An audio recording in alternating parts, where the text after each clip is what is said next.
hashtag Protestant 2.0. Je suis heureuse de vous retrouver en ce lundi 15 février. On a mis Tessaïm. Je vous propose de démarrer la journée avec un psaume, le psaume 15, très court. Et il nous est demandé simplement d'entendre, de méditer ce que Dieu attend de nous, de lui être fidèle. Et voici ce qu'il nous est dit. Seigneur, qui peut être reçu dans ton temple et prendre place ainsi sur la montagne qui t'est consacrée. C'est celui qui est irréprochable, qui fait ce qui est juste et pense vraiment ce qu'il dit. Il ne raconte pas du mal aux autres, il ne fait pas de tort à son prochain, il n'insulte pas son voisin, il n'a pas un regard pour ceux que Dieu désapprouve, mais il marque son estime aux fidèles du Seigneur. S'il a fait un serment qui lui cause du tort, il ne change pas ce qu'il a dit.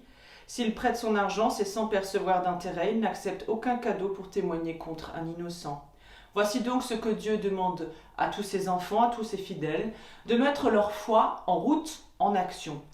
Tous ceux qui cherchent Dieu sincèrement, bien vont agir à l'inverse de tous ceux qui voudraient plutôt se complaire dans ce qu'on appellerait le mal ou les formes d'injustice. La proximité de Dieu peut nous imprégner dès lors que nous sommes prêts à changer de comportement. Ainsi donc, cela veut dire mettre en action sa foi, en parole et en acte. Et je vous propose la prière du jour avec la communauté de Thésée, une prière qui s'inscrit dans un temps où nous entrons vers le carême. Dieu notre Père, tu veux que nous devenions une créature nouvelle dans le Christ. Tu nous promets un ciel nouveau, une terre nouvelle, viens renouveler notre espérance. Tu nous as libérés de tous nos esclavages en nous donnant ton Fils unique. Ouvre pour nous la voie de la liberté. Seigneur, aide-nous à écouter et à recevoir ta parole d'un cœur rempli d'amour. Tu nous fais passer de la mort à la vie et tu nous fais renaître de l'esprit.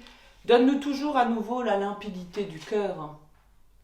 Avec toi, le Christ, le ressuscité, nous avançons de l'ombre vers la lumière. Notre vie s'ouvre à l'Esprit Saint, qu'il vienne s'épanouir en nous, afin que nous n'osions jamais douter de lui. Dieu de paix, tu ne veux jamais pour nous l'inquiétude, mais être humble de cœur. Voici donc, Seigneur, dans la lumière du pardon, nous voulons découvrir la paix du cœur. Alors viens nous bénir, Dieu de tendresse, toi qui dis à chacun cherche et tu trouveras. Qu'il en soit ainsi. Amen.